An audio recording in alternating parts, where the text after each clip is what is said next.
लेकराच्या वाटेला आली. या सोहळ्याचं विशेष म्हणजे गुरुवर्य नानांचा आशीर्वाद या सोहळ्यासाठी आहे. नवे नवे बरेच महाराज दिंडी काढतात, पण त्यांच्या दिंड्या फार काळ चालत नाही. का चालत नाही? त्याचं एक प्रमुख कारण असं आहे, त्यांच्या दिंड्या चालत नाही कारण ते महाराज दिंड्यात चालत नाही.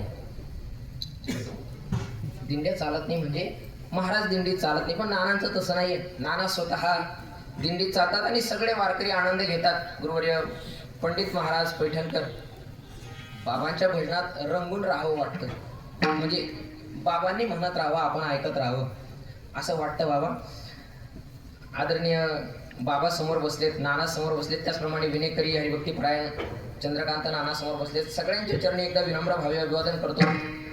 आजचे आश्रयदाते जे आहेत ते श्री योगेश भाऊ खांदवे आणि त्यांच्या सौभाग्यवती योगिताताई खांदवे. योग आहे बरं, योगेश आणि योगिता. 36 गुण पडले. 36 गुण पडले.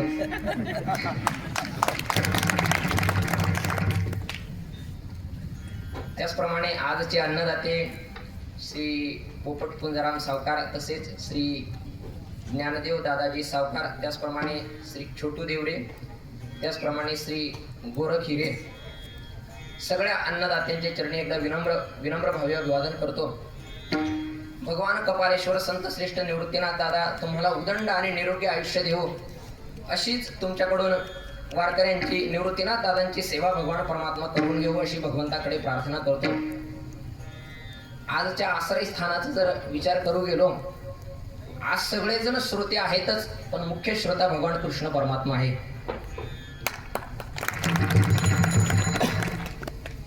आणि विशेष या खांदवे परिवाराचं वारकऱ्यांवरती, गुरुवर्य नानांवरती इतकी जीवापाड श्रद्धा आहे.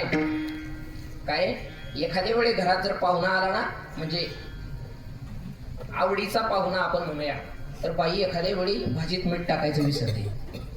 होतं असं कधी कधी. तसं या परिवाराचे दिंडी आली म्हणजे काय करू आणि काय नको, या परिवाराचं भाविकांवरती असलेलं प्रेम, त्यांच्याही चरणी एकदा विनम्र भावे अभिवादन करतो. आणि विशेष सांगायचं म्हणजे ते बापूंची मुलगी आणि हे जावई आहेत, आपले रमेश बापू आहेत ना, बापूंचे जावई आहेत आणि ती मुलगी आहे. मग ओळख करून दिली म्हणजे कसं बरं होईल येण्या जाण्यासाठी. सगळ्यांच्या चरणी विनम्र भावे अभिवादन करतो. जगद्गुरु तुकोबाराय आजच्या अभंगातून भगवान पंढरीच्या परमात्म्याला प्राप्त करण्याचे, देवाला प्राप्त करण्याचे उपाय सांगतायत. उपाय तुम्हाला जर भगवान परमात्मा प्राप्त करायचंय तर त्याच्याकरता काय काय करा याची यादीच तुकोबारायांनी या अभंगातून दिली आहे. या भौतिक जीवनाचा आपण जर विचार केला तर या जगतामध्ये काही लोकांचा असा गैरसमज आहे, काही लोकांचा असा गैरसमज आहे की पैशाने सर्व काही मिळतं. अर्थात पैशाने काहीच मिळत नाही असं नाहीये. पैसा एका विशिष्ट स्तरापर्यंत काम करतो. थोडा आवाज बसलाय, पण चिंता करू नका, मुक्कामापर्यंत पोहोचवलं जाईल. पैसा एका विशिष्ट स्तरापर्यंत काम करतो, म्हणजे पैसा काम करतो, पैशाशिवाय धकतच नाही असं म्हणा. तुकोबाराय सुद्धा सांगतात, या जगतामध्ये किंमत कोणाला आहे, माणसाला आहे की पैशाला?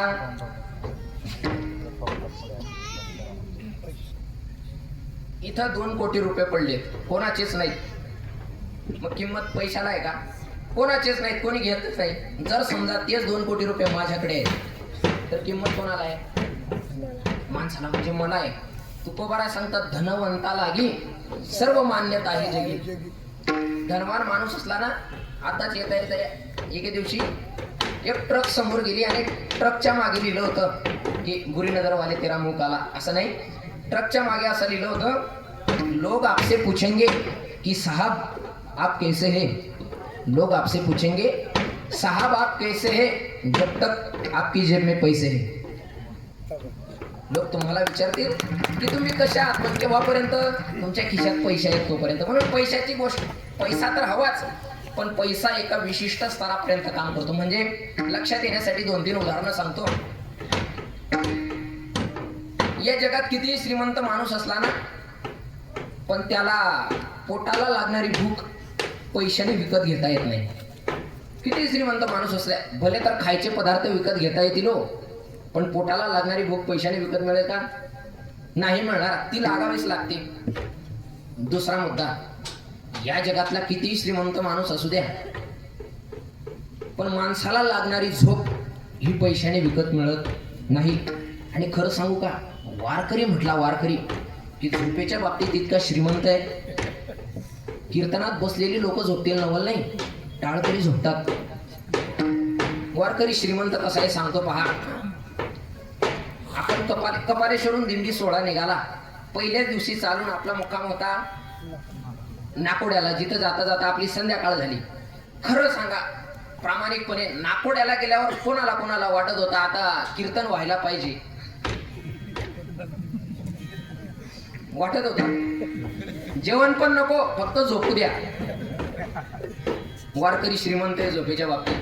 पडल्या झोप लागते, आणि पडल्या झोप लागते ना, तो माणूस श्रीमंत आहे, पुण्यवान आहे असं म्हणावं. कोणीतरी प्रवचनात सांगितलं काही पापी माणसांना झोपच लागत नाही म्हटले. झोप ही पैशाने विकत मिळत नाही, ती लागावी लागते. तिसरा मुद्दा, या जगतातला किती श्रीमंत माणूस असला ना, पण त्याला एका क्षणाचं सुद्धा आयुष्य पैशाने विकत मिळत नाही. नाथराय भागवतात वर्णन करतात की कोटी वेचिल्या सुवर्ण नर देहीचे आयुष्य जाण नमिळे अर्धक्षण नाना साधने करिता. किंवा नाथराय वर्णन करतात मेरू तुल्य पृथ्वी तिथल्या सुवर्ण नमिळे एक क्षण नरदेह. या नरदेहाचा एक क्षण सुद्धा माणसाला पैशाने विकत घेता येत नाही. विठ्ठल विठ्ठल.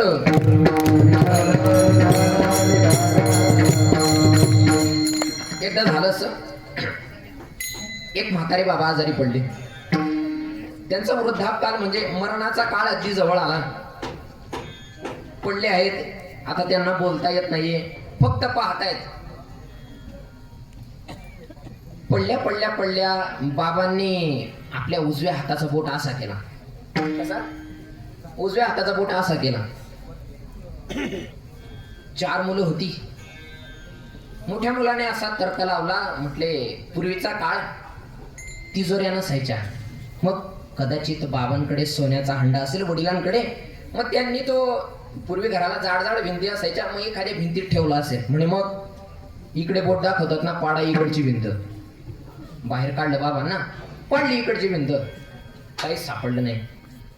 दुसरा मुलगा म्हणे अरे ती भिंत नसेल, काय म्हातारपणात माणसाला भ्रम होतो, तिकडची भिंत नसेल. म्हणे मग इकडची असेल, पाडा इकडची, काहीच सापडलं नाही. तिसरा म्हटला ही पाडली तिकडची, आपलं काय रात्रभर भिंती पाडू शकतो, इकडची भिंत पाडली, काहीच सापडलं नाही. चौथा म्हटला मग आता एवढीच कशाला ठेवताय समोरची, पाडू का? ती पण पाडली, काहीच सापडलं नाही. मुलांनी बाबांना उचललं, दवाखान्यात नेलं. डॉक्टरांना सांगितलं डॉक्टर साहेब पाहिजे तेवढे पैसे घ्या, म्हातारा फक्त 1 मिनिट जगू दे. किती? 1 मिनिट बोलू द्या. डॉक्टर साहेबांना वाटलं चांगले गिऱ्हाईक तर सापडले. म्हटले 1 मिनिट बोलेल, पण 8 लाख रुपये लागतील. किती? 8 लाख रुपये. 4 मुलं, 8 लाख रुपये लागतील. मुलं म्हटले 8 लाख रुपये काही विशेष नाही हो. जर याला कदाचित आता 8 लाख गेले आणि सोन्याचा हंडा सापडला तर भाव काय आज? 8 लाख रुपये काही नाही त्याच्या पुढे.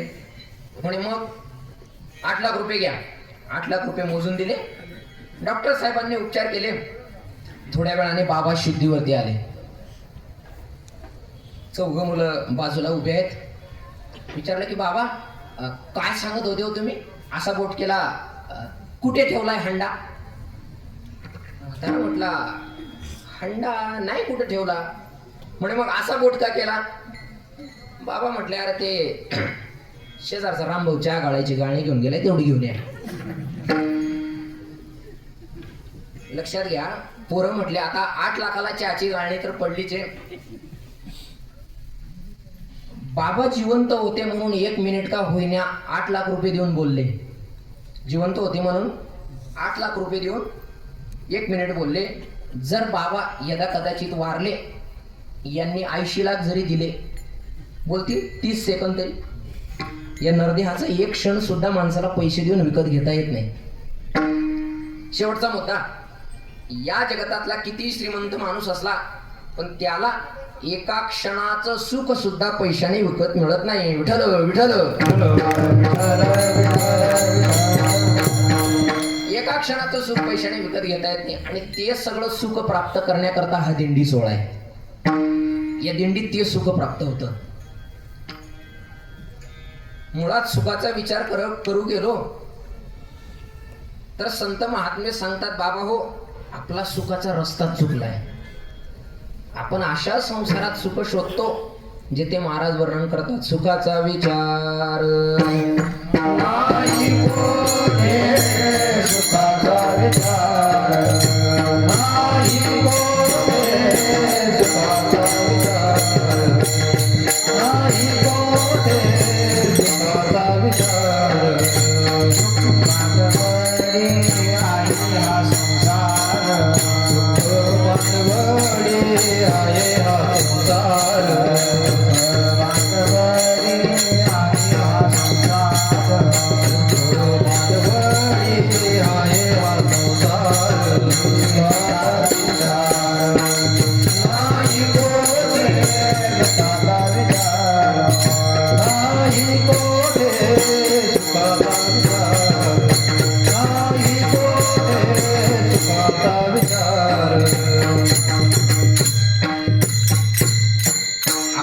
संसारात सुख शोधतोय जिथे महाराज वर्णन करतात, सुखाचा विचार नाही कोठे. आणि प्रपंचात जर सुख राहिलं असतं, नाथराय वर्णन करतात, प्रपंची जरी सुख जोडे तरी का सेवितीगिरीकडे, राज्य टाकून गेले थोडे ते काय वेडे म्हणावे.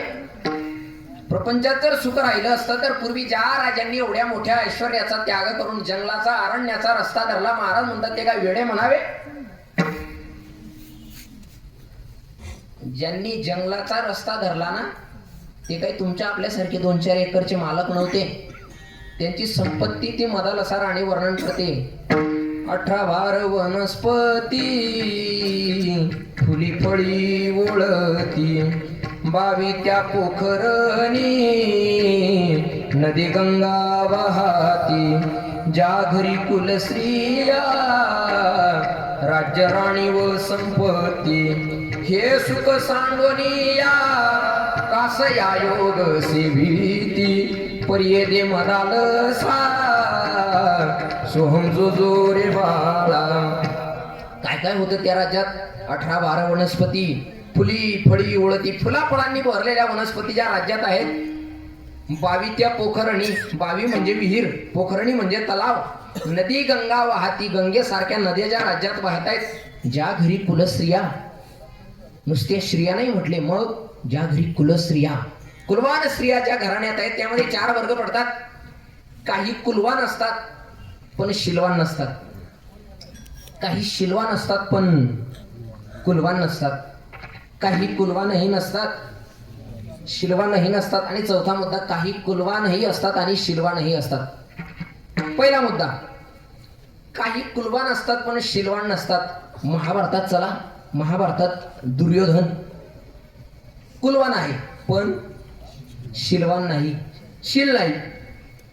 त्याच महाभारतात विदुर काका कुलवान नाही, दासीपुत्र आहेत पण शील इतकं की जगाच्या चालक मालक परमात्म्याने दुर्योधनासारख्या युवराजाचा पाहुणचार डावलावा आणि विदुर काकांकडे कन्या भक्षण कराव्या. विदुर काका कुलवान नाहीयेत पण शिलवान आहेत, शिलवान. तिसरा मुद्दा, काही कुलवानही नसतात आणि शिलवानही नसतात. औरंगजेब कुलवानही नाहीये, शिलवानही नाहीये. आणि चौथा मुद्दा, काही कुलवानही असतात आणि शिलवानही असतात. छत्रपती शिवराय, प्रेममूर्ती मीराबाई. मीराबाई कुलवानही आहेत, राजपूत घराण्यात जन्मही मीराबाईंचा. आणि शील इतकं की विषका प्याला राणाजीने भेजा, पिबत पिबत मीरा हसीरे. विषाचा प्याला ज्यावेळी बापाने पाठवला, मीराबाई विष पिल्या, विष.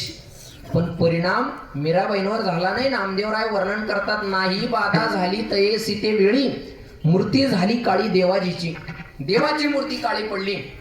मीराबाई कुलवानही आहेत आणि शिलवानही आहेत. तसं ज्या तरी कुलस्त्रिया राज्य राणी व संपत्ती आणि हे सुख सांडून या कसे या युग सेविती. एवढं सगळं सुख सांडून ज्या अर्थी ते राजे अरण्यात जातात त्या अर्थी प्रपंचात सुख. बोला बोला, प्रपंचात सुख नाहीये. म्हणजे आता दिंडी झाल्यावर कोणीच घरी जाणार नाहीये. नात्राय पुढे अजातवादाचा सिद्धांत मांडत असताना असं म्हणतात, प्रपंच एक झाला होता हे तो सगळं मिथ्या वार्ता. पुढे होईल मागुता कदा कल्पंती घडेना. नात्राय म्हणतात मुळात प्रपंच झाला नाही. मग जो प्रपंच झाला नाही त्याच्यात आपण सुख शोधतोय, पदरात दुःख पडतंय. प्रपंच झालाच नाही पण प्रपंच झाला असं जर मानायचं ठरलंच तर तो संसार कसा आहे. विश्वमाऊली ज्ञानोबा सांगतात, लटिका व्यवहार सर्व हा संसार वाया येरझार हरिवीण. नात्राय वर्णन करतात, पिंडी देह स्थिती ब्रह्मांडी पसारा हरिवीण सारा व्यर्थ भ्रम. मुळात तो संसार लटिका आहे, खोटा आहे. म्हणून बाबा हो, या खोट्या संसारात सुख शोधू नका, रस्ता बदला. जर तुम्हाला सुख हवं आहे रस्ता बदला. मग काय करू. त्यावेळी जगद्गुरु तुकोबाला सांगतात, बाबा हो तुम्हाला सुख हवं आहे ना, मग असं करा. काय करा. ठेविले अनंते तैसेची राहावे चित्ती असो द्यावे समाधान. पहिला मुद्दा सांगितला, काय करा. देव ठेवेल तसा राहा. सावता महाराज वर्णन करतात की समयासी सादर व्हावे देव ठेविल तैसे राहावे. समयासी सादर व्हावे. कोणी दिवशी बैसोनी हत्तीवर, कोणी दिवशी पालखी सुभेदार, कोणी दिवशी पायाचा चाकर चालत जावे. समयासी सादर व्हावे. देव ठेवेल तसा राहा समाधान मिळेल. पहिला वर्ग मुद्दा सांगितला, देव ठेवेल तसा समाधान मिळेल. दुसरा वर्ग, दुसरा मुद्दा नात्राय हरिपाठात वर्णन करतात, तुम्हाला सुख हवं आहे ना, मग काय करा. सुखी जेणे व्हावे जग निभवावे अज्ञानी लावावे सन्मार्गासी. अज्ञानी माणसाला सन्मार्गाला लावा, सुख मिळेल. तिसरा मुद्दा भगवान परमात्मा भगवद्गीतेत सांगतात, तुम्हाला सुख हवं आहे तर काय करा.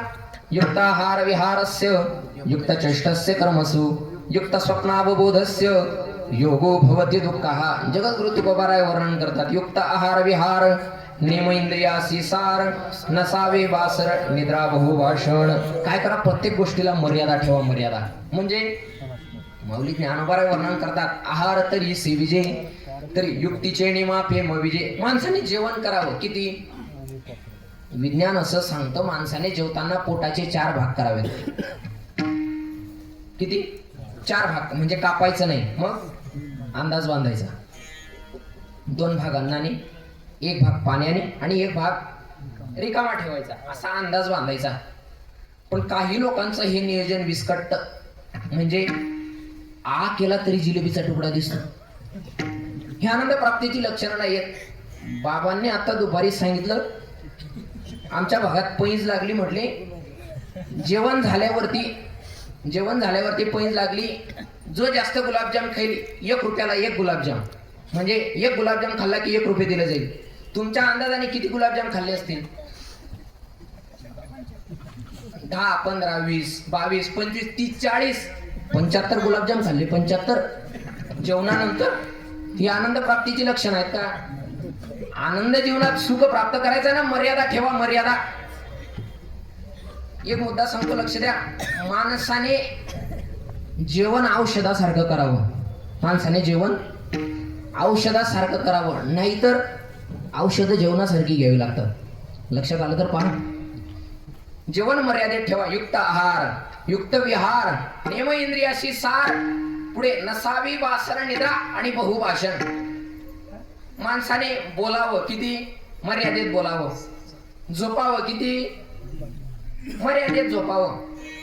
एवढं सगळं केलं मग काय होईल. तुकोबाराय वर्णन करतात, होईल आगवा तुका म्हणे आनंद. होईल आगवा तुका म्हणे आनंद. होईल आगवा तुका म्हणे आनंद. होईल आगवा तुका म्हणे आनंद.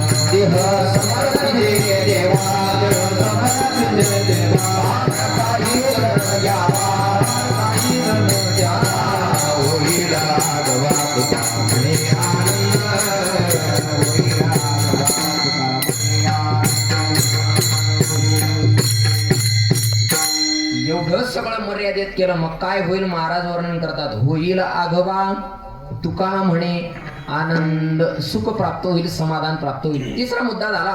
पहिला मुद्दा देव ठेवेल तसं राहा. दुसरा मुद्दा सुखी जेणे व्हावे जगनिव व्हावे, अज्ञानी लावावे सन्मार्गाचे, अज्ञानी माणसाला सन्मार्गाला लावा सुख मिळेल. तिसरा मुद्दा प्रत्येक गोष्टीला मर्यादा ठेवा सुख मिळेल आनंद मिळेल. आणि चौथा मुद्दा तुकोबारा वर्णन करतात. तुम्हाला सुख हवंय ना मग काय करा तर आपुला तो एक देव करुणे घ्यावा तेने विन जीवा सुखणो. हे सुख समाधान जीवनात प्राप्त करायचं आहे. मग काय करा भगवान परमात्मा आपलासा करून घ्या, भगवान परमात्मा प्राप्त करून घ्या. मग एका साधकाने प्रश्न केला, महाराज तुमची गाथा मी वाचली, तुम्ही म्हणतात भगवान परमात्मा जीवनात प्राप्त करा त्याच्याशिवाय तुम्हाला सुख मिळणार नाही. मग का हो तो भगवान परमात्मा मिळतो तरी कसा. तुकोबारा म्हणतात बाबा प्रयत्न कर प्रयत्न. या भौतिक जीवनाचा आपण जर विचार केला तर या जगतामध्ये काही गोष्टी या माणसाला पुण्याने मिळतात, काही गोष्टी प्रारब्धाने मिळतात, काही गोष्टी भगवान परमात्म्याच्या कृपेने मिळतात आणि काही गोष्टी प्रयत्नाने मिळतात. विठ्ठल विठ्ठल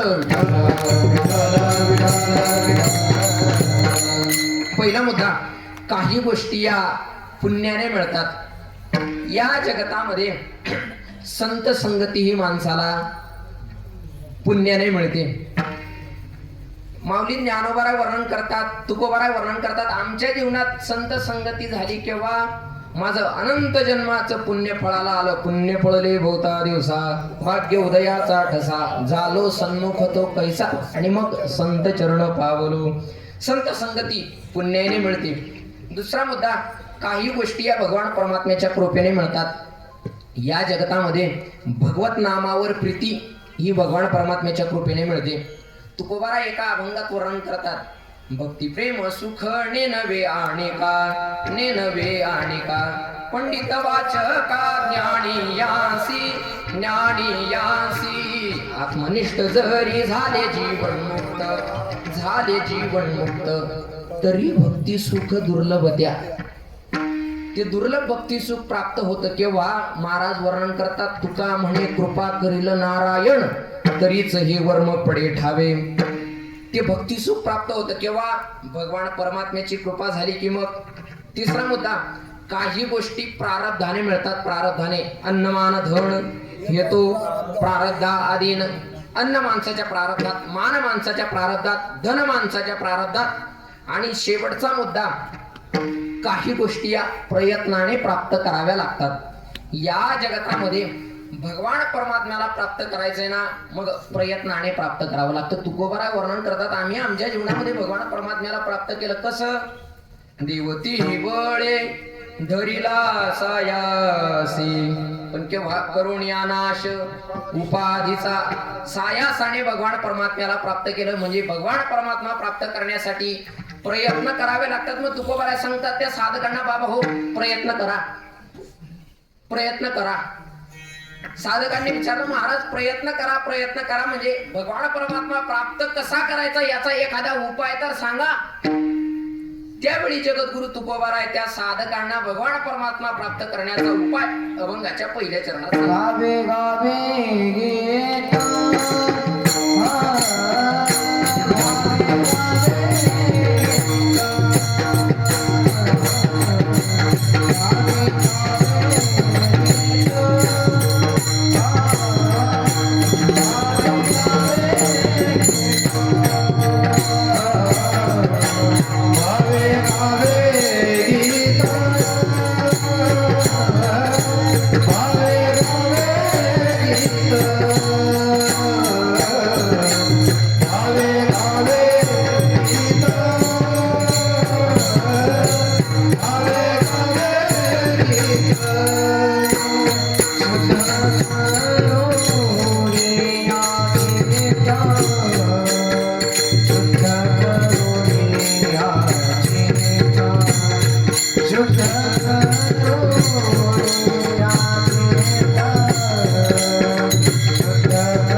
तुकोबारा वर्णन करतात की बाबा हो, मला जर भगवान परमात्मा प्राप्त करायचंय तर काय करा?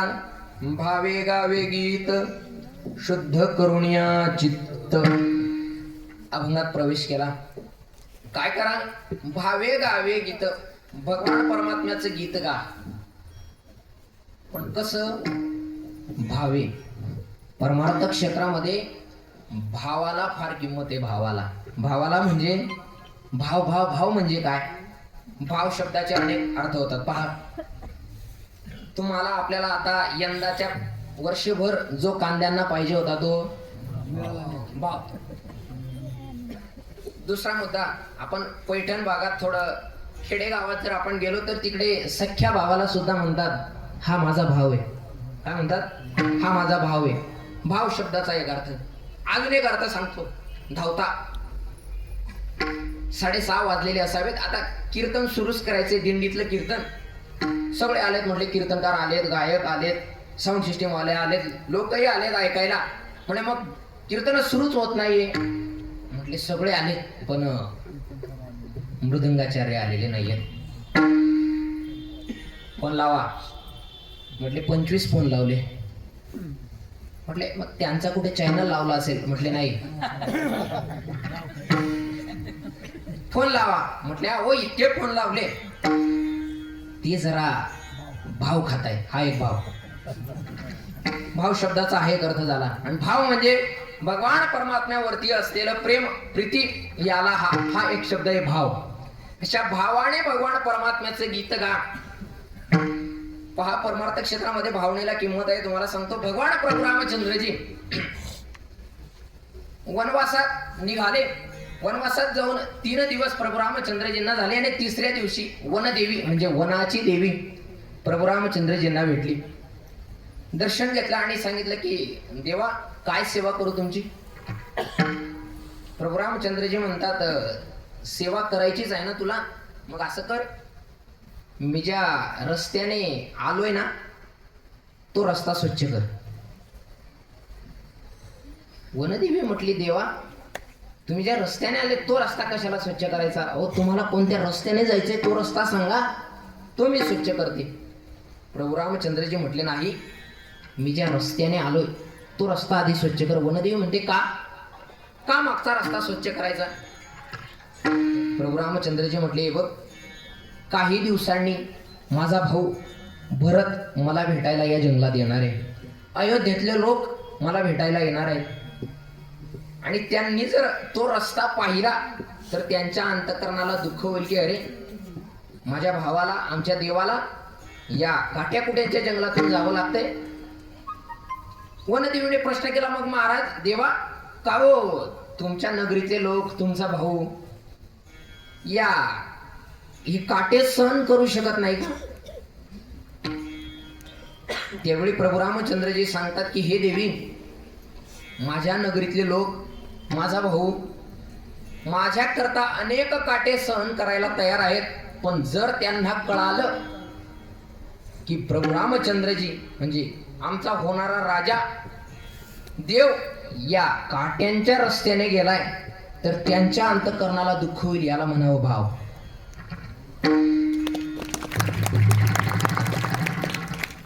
अजून एक भावाबद्दल दृष्टांत सांगतो.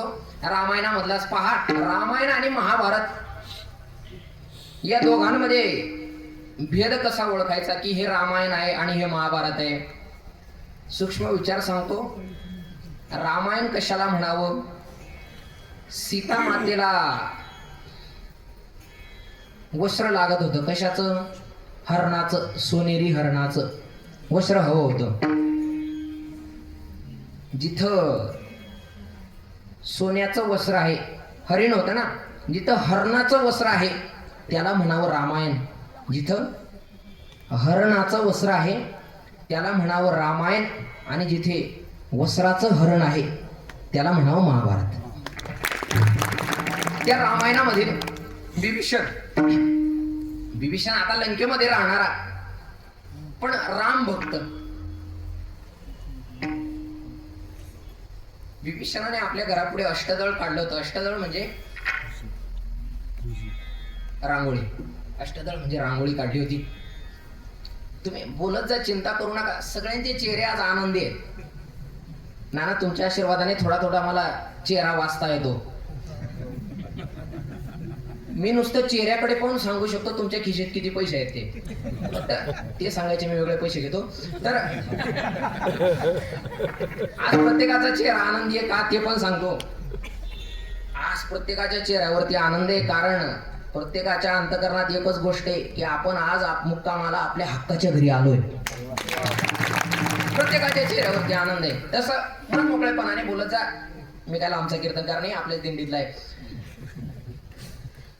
विभीषणांनी अष्टदळ काढले आणि अष्टदळामध्ये राम नाव काढले. राम, आता रामाचं फक्त राम नाव काढले.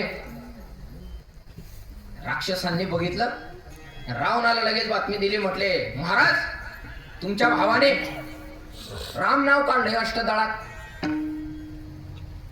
आला रावण, आवाज दिला विभीषणा बाहेर ये. काय झालं, काय रे हे काय काढलेस? म्हटले महाराज हे तुमचं प्रेम. दादा हे तुमचं प्रेम आहे. अरे हे माझं प्रेम नाही, माझा शत्रू आहे, तो वैरी आहे माझा. नाही नाही हे तुमचं प्रेमच आहे. म्हटले कस काय माझं प्रेम आहे? हे पा रावणाचा रा, मंदोदरीचा मूळ, याला म्हणतात खाटिकाच्या गावात सप्ताह बसवणे. रावणाचा रा आणि मंद याला म्हणावं भाव. अशा भावाने भगवान परमात्म्याचं गीत आपण महाराज गीत नेमकं गाऊ तरी कोणतं? गीताचे अनेक प्रकार आहेत. देशभक्तीपर गीत आहे, अनेक गीत आहेत की ओधरती जहा ऋषी मुनी जपते हरिनाम किमाला. यहा हर बालक एक मोहन है और राधा हर एक बाला, और राधा हर एक बाला. यह सूरज सबसे पहले आके डाले अपना डेरा, वो भारत देश है मेरा. हे गीताचे प्रकार आहेत. मग महाराज गीत गाऊ. महाराज म्हटले नुसतं गीत गाऊ नको, मग शुद्ध करून या, चित्त शुद्ध करून गा. आणि एकदाच का चित्त शुद्ध झालं मग महाराज वर्णन करतात. येवनी गोपाळ राहे ते राहे ते, येवनी गोपाळ राहे ते राहे ते, येवनी गोपाळ येवनी गोपाळ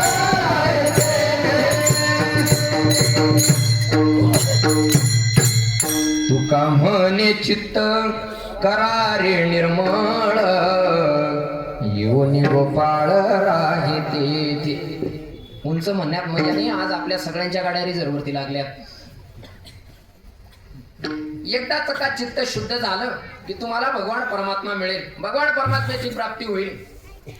पण साधकांनी सांगितलं महाराज तुम्ही म्हणतात भावे गावे गीत, पण इथं शंका आहे हो. भावे आणि गावे कसं शक्य आहे? नानांनी रात्री सांगितलं की भावे आणि गावे शक्य कसं आहे? जर भाव अंतकरणात राहिला तर गाता येत नाही, आणि नुसता गायन करू लागला तर अंतकरणात भाव राहत नाही. भावे गावे शक्य कसं आहे? जर गायन करता करता भाव आला, अंतकरणात भाव आला तर कंठ दाटून येतो, अश्रू वाहू लागतात, मग गायन करता येत नाही. सा लावतो आणि ध लागतो, गायन करता येत नाही. आणि नुसता गायन करू लागला, अंतकरणात भाव राहत नाही, मग भावेन गावे शक्य कसे? सोपा उपाय सांगाव महाराज, थोडा सोपा. तुकोबारा म्हणतात बरं बाबा हो, तुम्हाला भगवान परमात्मा प्राप्त करायचंय, तुझं व्हावा आहे देव, तरी हा सुलभ उपाय, सोपा उपाय आहे. तुकोबारा त्या साधकांना अजून सोपा उपाय सांगतात अभंगाच्या तृतीय चरणात. कांचे कानी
प्राप्त करायचं आहे ना, मग काय करा, अनेकांचे काणी गुणदोष मनानानी. दुसऱ्याचे गुणदोष कानावर तर येऊच देऊ नको, पण महाराज वर्णन करतात मनात सुद्धा आणू नको. कानावर येऊ देऊ नको, मनातही आणू नको. पण लोक म्हटले, साधक म्हटले, महाराज कानावर येऊ देऊ नको, हे कदाचित एखाद्या वेळी करू शकतो कानात हेडफोन वगैरे लावून, पण मनानानी, मनात शक्यच नाहीये. कारण हे मन कसं आहे माहितीये का, मन चंचल चपळ येता जाता न लगे वेळ. अहो अर्जुनासारखा योद्धा भगवान परमात्म्याकडे मनाविषयी तक्रार करतो की देवा चंचलम हि म्हणत कृष्ण प्रमाती बलभद्रुडम तस्याहम निग्रहम म्हणणे वायुरेव सदुष्करम. अहो सावधान म्हणतात जे रामदास स्वामी लग्न मंडपातून पळून गेले, ते रामदास स्वामी सुद्धा वर्णन करतात की अचपळ मन माझे नावरे आवरिता तुझ विनशीन होतो धावरे धाव आता. हे मन अतिशय चपळ आहे, मला चंचल आहे. या मनामध्ये दुसऱ्याचा दोष गुणदोष मनात येतीलच. सोपा उपाय सांग. तुकोबारा म्हटले बर बाबा हो, एवढं सांगून झालं, तुझं वावा आहे देव, तरी हा सुलभ उपाय, अजून सोपा उपाय सांगा. मग जगद्गुरु तुकोबारा आहे त्या साधकांना अजून सोपा उपाय सांगतात अभंगाच्या चतुर्थ चरणात. मस्तक ठेंगणा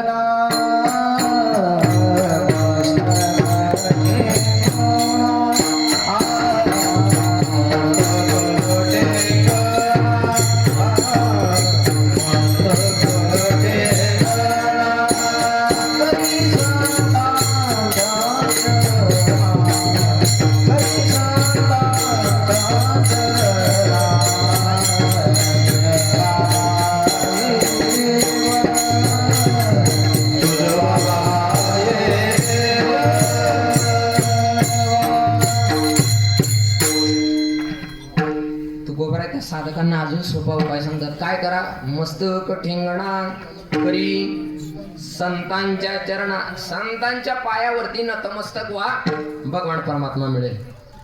नाथराय वर्णन करतात हरिप्राप्तीसी उपाय. काय करा, धरावे संतांचे ते पाय, संतांचे पाय धरा, तुम्हाला भगवान परमात्मा मिळेल. विठ्ठल विठ्ठल विठ्ठल.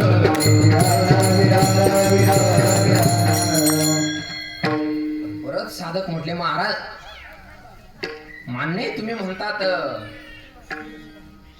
संतांच्या चरणावरती नतमस्तक व्हा, भगवान परमात्मा प्राप्त होईल, भगवान परमात्मा मिळेल. पण या जगतामध्ये संत महात्मा ओळखायचा तरी कसा? ज्याचा धोत्राचा आणि उपरण्याचा काठ सारखा आहे त्याला म्हणावं का संत? मग संत महात्मा ओळखावा तरी कसा? तुकोबाराय वर्णन करतात संत महात्म्यांना ओळखायचं असेल तर तुका म्हणे अंगे व्हावे ते आपण, तरीच महिमाने येईल कळो. संत ओळखण्याकरता संतच व्हावं लागतं. नवे नवे भक्ताचा महिमा, भक्ताची जाणती, दुर्लभ त्या गती आणि कांसी. केरळ राज्यामध्ये घडलेला एक प्रसंग. एक दाम्पत्य, आता लग्न झालं, लग्नानंतर 2-4 वर्षांनी वाटतं की एखादं मुलबाळ व्हावं. कशा करता? नको संपत्तीला वारस, पण मी आपलं दिवा लावायला म्हणतोय, तुम्ही लावा काढ्या. दिवा लावण्याकरता एखादं मुलबाळ तरी पाहिजे. त्या दाम्पत्यांना एक मुलगा झाला. 1.5 वर्षाचा तो मुलगा झाला. एके दिवशी त्या मुलाची आई ती बाई जवळच्या नदीवरती धुणं धुण्यासाठी चालली. बादलीत कपडे घेतले, धुणं धुण्यासाठी चालली. आता 1.5 वर्षाचा मुलगा सांभाळावा की कपडे धुवावे. जवळचे कुटीत एक संन्यासी होते. त्या महात्म्यांजवळ तो मुलगा दिला आणि सांगितलं की महाराज अर्धा पाऊण तास मी कपडे धुते, तोपर्यंत हा मुलगा, फक्त लक्ष ठेवा या मुलाकडे, मुलगा सांभाळा. महात्मा म्हटले बरं बाई. मुलगा ठेवला आणि ती बाई धुणं धुण्याकरता गेली. इकडे प्रसंग असा घडला, त्या मुलाकडे त्या महात्म्यांनी पाहिलं आणि त्यांना समाधी लागली. तर लहान निरागस बालक, आपल्याकडे म्हणच आहे की लहान मुले देवाघरची फुले. त्या मुलाकडे पाहिलं आणि त्या साधू महात्म्यांना समाधी लागली. समाधीत ते महात्मे आहेत. इकडे तो मुलगा रांगत रांगत रांगत रांगत नदीपर्यंत गेला. नदीमध्ये पडला, बुडाला आणि मेला. त्या मुलाचा देह वाहत वाहत वाहत त्या आईपर्यंत आला. त्या आईने तो आपला मुलाचा देह उचलला, साधू महात्म्यांजवळ आली. त्यांना सांगितलं, महाराज तुम्हाला मुलगा रक्षण करायला दिला होता, भक्षण करायला नाही. माझा मुलगा मला जिवंत करून पाहिजे. साधू महात्मा म्हटले, बाई शरीर नाशिवंत आहे, नासकय, कुसकय, सडकाय, हे एक दिवस जाणारच आहे. बाई म्हटली, महाराज मला सांगू नका, मला माझा मुलगा जिवंत करून द्या. साधू महात्मा म्हटले, मी तरी कसं काय जिवंत करून देऊ. बाई म्हटली, महाराज जो साधू मुलाला पाहताच समाधी लावू शकतो ना, तो साधू माझा मेलेला मुलगा जिवंत सुद्धा करू शकतो. मुलगा जिवंत करून पाहिजे. साधूंनी विनंती मान्य केली. आपल्या देहातून प्राणोत्क्रमण केलं. त्या मुलाच्या देहामध्ये प्राण सोडला. मुलगा जिवंत झाला, पण साधूचा देह पडला, महाराजांचा देह पडला. आता त्या बाईला आपला मुलगा जिवंत झाला याचा आनंद आहे, पण महाराज गेले याचं दुःख आहे का? नाही, कारण महाराज लोक काही जन्माला येतच असतात आणि देह पडला, दुःख नाहीये. मुलगा जिवंत झाला याचा आनंद आहे. आता मुलामध्ये प्राण कोणाचा आहे? साधूचा आहे. त्या मुलामध्ये बदल असा झाला, तो मुलगा काही बोलत नाही. विचारलं तेवढंच सांगतो, विचारलं तेच सांगतो, विचारलं तितकंच सांगतो. खात नाही, खायला मागत नाही. दिलं तितकंच खातो, दिलं तेवढंच खातो, दिलं तेच खातो. असा त्या मुलामध्ये बदल झाला. योगायोगाने एके दिवशी जगद्गुरु शंकराचार्य त्या भारत भ्रमण करत असताना त्या गावात आले. त्या बाईने आपला तो मुलगा घेतला, 8 वर्षाचा झाला तो मुलगा घेतला. जगद्गुरु शंकराचार्यांकडे गेले आणि सांगितलं, महाराज असं करा, हा मुलगा तुमच्या जवळ ठेवा.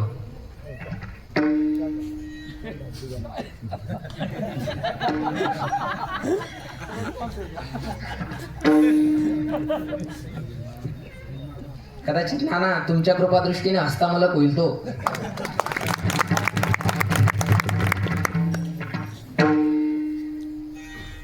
हा मुलगा तुमच्या जवळ ठेवा. जगद्गुरु शंकराचार्यांनी त्या मुलाकडे पाहिलं आणि ओळखलं की हा कोणी सर्वसामान्य नाहीये.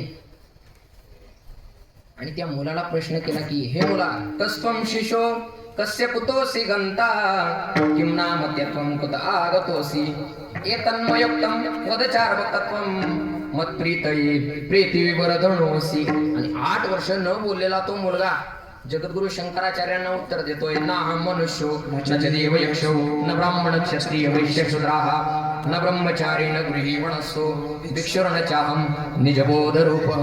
मी कोण आहे? नाहं मनुष्यो न च देव यक्षो न ब्राह्मण न क्षत्रिय न वैश्य न शूद्राः न ब्रह्मचारी न गृही न वनस्सो.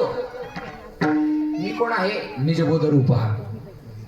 जगद्गुरु शंकराचार्यांनी त्या मुलाकडे पाहिलं आणि तो मुलगा जगद्गुरु शंकराचार्यांना उत्तर देतोय हे त्या मातेने बघितलं. आणि मग ती माता आपल्या मुलाला आपल्या भाषेत ओ म्हणा राजा, रामचंद्र महाराजांच्या भाषेत मन राज बंदड. त्या मुलाला असं कवटाळलं. त्यावेळी जगद्गुरु शंकराचार्य सांगतात की, आई आता तो मुलगा तुमच्या जातीचा नाही, तो माझ्या जातीचा आहे, माझ्या जातीचा. संत महात्मा ओळखण्याकरता, भक्त ओळखण्याकरता तुकोबाराय वर्णन करतात की संतच व्हावं लागतं. तुका म्हणे अंगे व्हावे ते आपण मग का हो महाराज? जर संत ओळखण्याकरता संत व्हावं लागतं, मग संत ओळखायचा तरी कसा? मग अजून सोपा उपाय सांगा ना. संत महात्म्याच्या चरणावरती लोटांगण घातल्यानंतर जर देव मिळत असेल, तसं होणार नाही महाराज. सोपा उपाय सांगा. तुकोबाराय अजून सोपा उपाय सांगतात. काय करा तुम्ही? असं बोला, कसं? विचिते वचन जेणे राही समाधान. कसं बोलावं तर, एक बोल सुस्पष्ट बोलावा, वाचे हरी हरी म्हणावा, संत समागमोद रावा, तेणे ब्रह्मानंद होय आगवा, राही रामा गोविंदा वासुदेवा. असं बोलावं. कसं? माऊली ज्ञानोबाला वर्णन करतात साच आणि मवाळ मिथुने आणि रसाळ शब्द जैसे कल्लोळ अमृताचे. असं माणसाने बोलावं की जेने बोले विठ्ठल डोले, बोलो ऐसे बोले जेने बोले विठ्ठल डोले, असं माणसाने बोलावं. साधकांनी सांगितलं महाराज ठीक आहे हो, ही वाणी तुमच्यासारखी छंदया नामाचा घेताला असे अशी आमची वाणी नाहीये, मग थोडा अजून उपाय सांगा. काल नानांनी सांगितलं मऊ लागलं ना म्हटले लोक कोपरानेच खणतात, अजून सोपा उपाय सांगा, अजून सोपा. मग जगद्गुरु तुकोबाराय त्या साधकांना सोपा उपाय सांगतात अभंगाच्या शेवटी. तुका म्हणे फार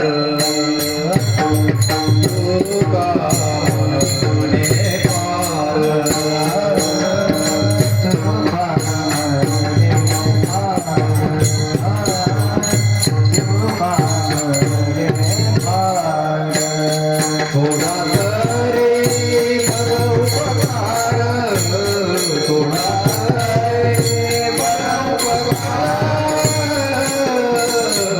तुझवावा हे देव, तुझवावा हे देव.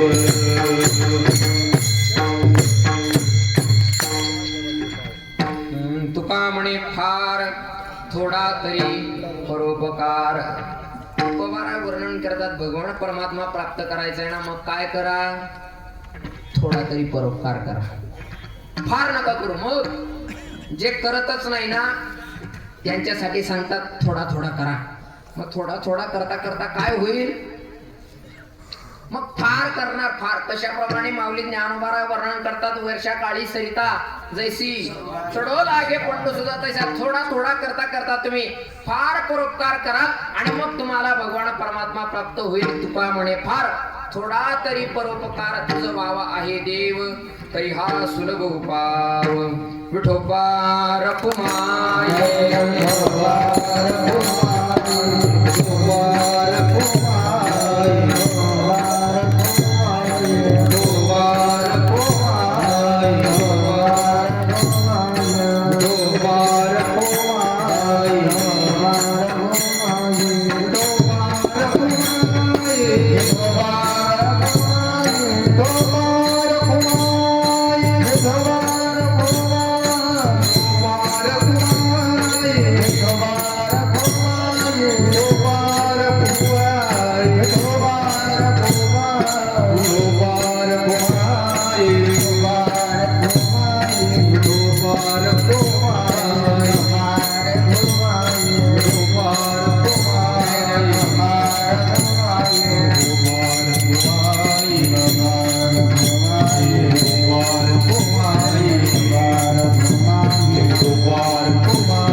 सावकाश झालेली सेवा तुम्हा सकल श्रोत्यांच्या चरणी माता भगिनी पितृवर्ग आबाल वृद्ध श्री गुरुवर्य नानांच्या चरणी विश्वगुरु निवृत्तीनाथ दादांच्या चरणी भगवान कृष्ण परमात्म्याच्या चरणी सेवा समर्पित करतो. चुकलं असेल ते माझ्या अल्पबुद्धीचे दोष समजा, जे बरोबर असेल ते गुरुवर्य नानांचा प्रसाद. करविले तैसे केली कटकट वाकडे के नेट देव जाणे ज्ञानेश्वर माऊली